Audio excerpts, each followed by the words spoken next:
કૃષ્ણ, જય માતાજી. કેમ છો બધા? મજામાં? તો સ્વાગત છે મારા નવા વિડીયોમાં. તો હું મારી મમ્મીને ગુવાર વીણવા લાગુ છું અને એમાં એને રાવણા મૂકી દીધા છે. હું ગુવાર મૂકી દીધા. જે તમારે કરે છે કેમ? જય શ્રી કૃષ્ણ, જય માતાજી. કેમ છો બધા? મજામાં? તો સ્વાગત છે તમારા બધાનું આજના એક નવા વિડીયોમાં. નવ થઈ ગયા છે અને તો જો અમારા કપડાં ધોવાઈ ગયા છે. નિશુબેન આજ તો ડાયા થઈ ગયા. તો 9 વાગ્યામાં વહેલી ઉઠીને તો નાઈ ધોઈને તૈયાર થઈ ગઈશ. કેમ હે? અને પછી જાય મને શાક સુધારવા લાગે છે. ગુવારનું શાક બનાવવું છે. હું અહીંયા શાક સુધારું છું. ને જો રાવણા લઈ લીધા છે.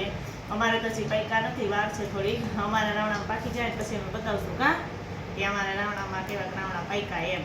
તો અત્યારે જો મીસુબેન ખાવાનું કામ અને ગુવાર વીટવાનું કામ બે હારવાર કરે છે કા. અને બધું શાકભાજી જે લઈ લીધું. સાંજે તુરિયાનું શાક બનાવવું છે તો તુરિયા લઈ લીધા છે.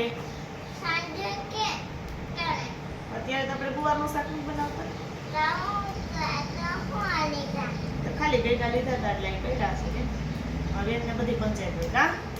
ચાલો ફટાફટ ગુવાર વીટી નાખીએ ને પછી મીસુબેન શાક વઘારી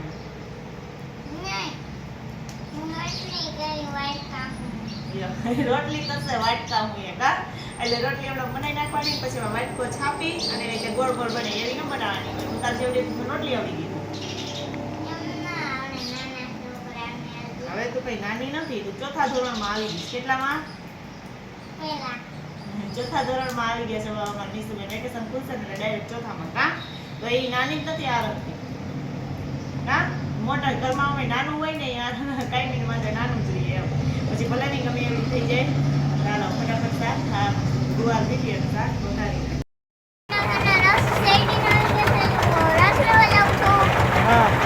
તાજે રસ કાઢી દે છે અહીંયા જ તમારે ઘરે આવે થોડાક દિવસે નિશુબેન ગયા છે જો રસ લેવા માટે. જો મારા રસ અહીં તપેલીમાં આવી ગયો છે ને બધા ગ્લાસ ભરાઈ ગયા છે. કેમ મીસુબેન?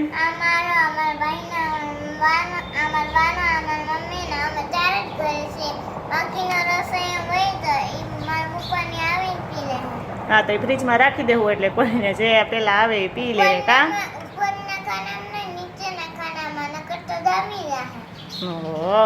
હા નકર જામી જાય. ચાલો ફટાફટ દઈ દે બાને ને બધાને ભાઈને અને રસ પી લઈ ઠંડો ઠંડો કાન. તમારે કોઈને પીવું હોય તો આવી જાજો.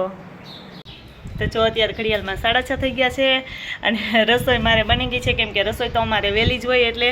અને હું મીસુબેન ને જાય મેળી ઉપર આવી ગયા છીએ ઠંડો ઠંડો પવન ખાવા કા. રોટલી બનાવી લઈને તો એટલી બધી ગરમી થઈ જાય છે ને કે પરસેવે રેપઝેપ થઈ જાય કારણ કે હમણાં 4-5 દિવસથી ગરમી જ બહુ છે. તો જો અમે મીસુબેનને ઠંડો ઠંડો પવન ખાવા મેળી ઉપર આવી ગયા છે. નીચે તો બહુ ગરમી થાય છે.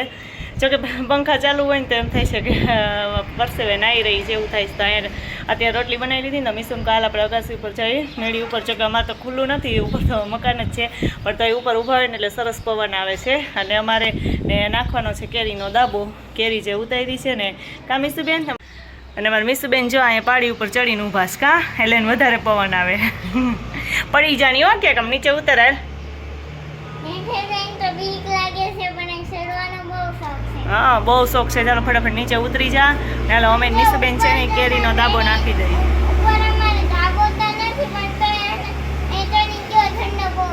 હા પવન તો આવે જ ને અગાસી ઉપર. તો અમે નિશુબેને છે ને કેરીનો દાબો ગોઠવવાનું ચાલુ કરી દીધું છે અને આટલી કેરી છે ને જો ગોઠવી દીધી છે અને આટલી બાકી રહી છે કા. તો અમે નિશુબેનને ફટાફટ બધી કેરી ગોઠવી દઈએ. એમાં નિશુબેન બહુ કામદાર છે ને એટલે બધું ઈ જ ગોઠવી દઈએ કા. ખોટું બોલ્યા ખોટું. આ બધી કેરી છે ને એવી રીતે ગોઠવી દીધી. અહીંયા ઉપર જ અમે દાબો નાખ્યો છે કેમ કે નીચે તો કંઈ જગ્યા નહોતી. અને જો કેરી દાબો નાખીએ ને તો કેરીને જેવી રીતે ઊભી જ રાખવાની એટલે સરસ એ પાકી જાય. એ તો કેમ ઊભી રાખતા હોય તો મને ખબર નથી પણ નિયમ એવો જ છે. બધા એમ જ કહે છે કે કેરી છે ને એને આવી રીતે આમ ઊભી જ રાખવાની હોય દાબો નાખીએ ને ત્યારે. તો જો બધી જ કેરી છે ને એને ફટાફટ આપણે દાબામાં નાખી દઈએ ગોઠવી દઈએ અને પછી માથે છે ને પાછો કોથળો ઢાંકી દેશું એટલે સરસ એને ગરમાળો આવે ને ગરમ થઈ જાય તો કેરી ફટાફટ પાકે. કે છે અમારે કેરી મેં ટ્રાય કરવા માટે એટલી ઉતારી હતી કે આ પાકે છે કે નહીં એમ. પછી જો આ પાકવા માંડશે ને પછી પાછી થોડીક કેરી હજી બાકી છે એ ઉતારશું ને એનો દાબો પછી નાખશું. તો ફટાફટ આલો બધી કેરી છે ને એ ગોઠવી દઈએ. કેમ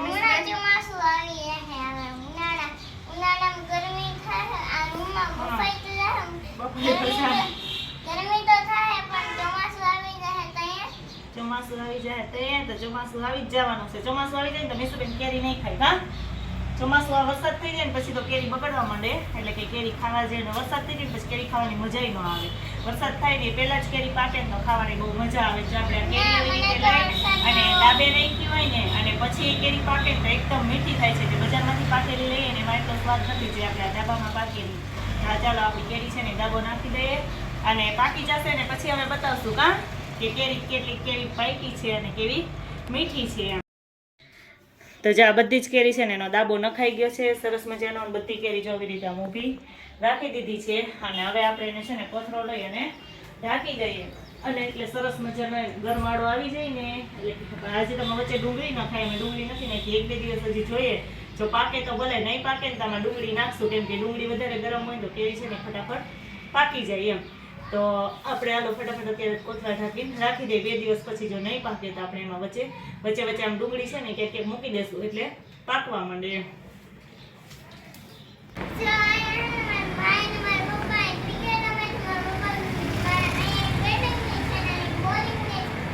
હા, જો મોટા મોટા વ્યક્તિ રમવા માંડ્યા ક્રિકેટ.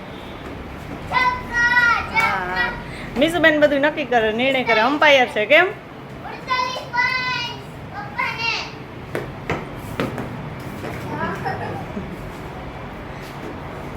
જઈ લે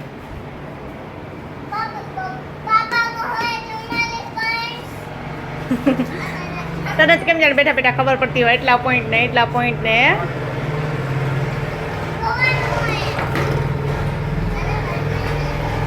અત્યારે ઘડિયાળમાં 8:30 થઈ ગયા છે. જો જમીન નવરા થઈ ગયા છીએ. જમીન તો વહેલા જ નવરા થઈ જાય. પછી હવે જો 2-3 દિવસથી ઇસ્ત્રી નહોતી કરી તો એટલા બધા કપડાં ભેગા થઈ ગયા છે. તો ઇસ્ત્રી કરવા ઉપર બેસી જવાય, ફટાફટ થોડી ઇસ્ત્રી થઈ જાય. 1-2 દિવસમાં કરીએ તો ઢગલો થઈ જાય. જો એટલા બધા કપડાં છે તો ઉપર ઇસ્ત્રી કરી લો. એમાં બેન ધ્યાન રાખવા બેસી જશે. એટલું કામ ખાલી મીસુને આવડતું હોત ને ઇસ્ત્રીનું તો એ મારે કેટલું કામ ઓછું થઈ જાય કે મીસુબેન એટલું કામ તો કરી દે. કેમ એ બેન શીખી જાને હે ઈ આવડે છે કે વાટકામાં એ રોટલી કરતા આવડે. મેં કદી જોઈ તો નથી વાટકામાં એ રોટલી કરતા કરે. હવે તો મીસુબેન તો નહીં કરતી પણ આપણે આપણી ઇસ્ત્રી છે એ કરી નાખીએ. અને આ સાથે આજનો વિડીયો પણ અહીં એન્ડ કરીએ છીએ. જો તમને મારી વિડીયો ગમે તો લાઈક કરજો, શેર કરજો અને જો ચેનલમાં નવા હોય તો સબસ્ક્રાઇબ કરવાનું. આવજો. Good night.